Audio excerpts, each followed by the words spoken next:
महाराष्ट्रातील निवडणूक निकाल वादासंदर्भात एक महत्त्वाचा खुलासा झालाय। सीएसडीएस संचालक संजय कुमार यांच्या ट्विटमुळे आता खळबळ माजलेली आहे। महाराष्ट्र निवडणूक आकडेवारी देताना चूक झाल्याची कबुली त्यांनी दिलेली आहे। हे ट्विट त्यांचं आपण सध्या स्क्रीनवर बघतोय।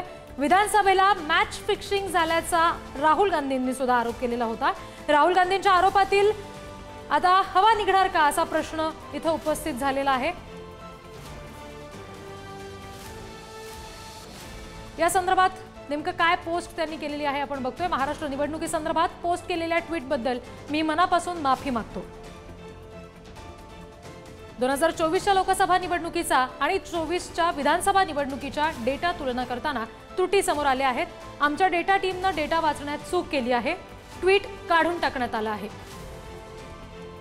कोणत्याही प्रकारची चुकीची माहिती पसरवण्याचा माझा कोणताही हेतू नव्हता अशी ही पोस्ट सीएसडीएस संचालक संजय कुमार यांनी केलेली आहे। महाराष्ट्रातल्या निवडणूक निकाल वादासंदर्भात महत्त्वाचा खुलासा होतोय। 2024च्या निवडणुकीच्या आकडेवारी मांडताना चूक झाल्यासंदर्भात डेटा वाचण्यात चूक झाल्यासंदर्भातला खुलासा आता संजय कुमार यांनी केलेला आहे आणि संजय कुमार यांच्या ट्विटमुळे आता खळबळ माजलेली आहे।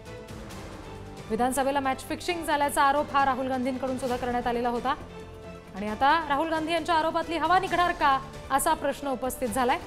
विधानसभा निवडणूक आकडेवारी मांडताना चूक झाल्याचं संजय कुमार यांनी म्हटलंय। महाराष्ट्र विधानसभा निवडणूक निकालासंदर्भात आता काही खुलासे समोर येताना दिसतायत। आपल्याला माहिती आहे राहुल गांधी यांनी या संदर्भात खुलासा केलेला होता। अनेक बाबी त्यांनी या संदर्भात समोर आणलेल्या होत्या।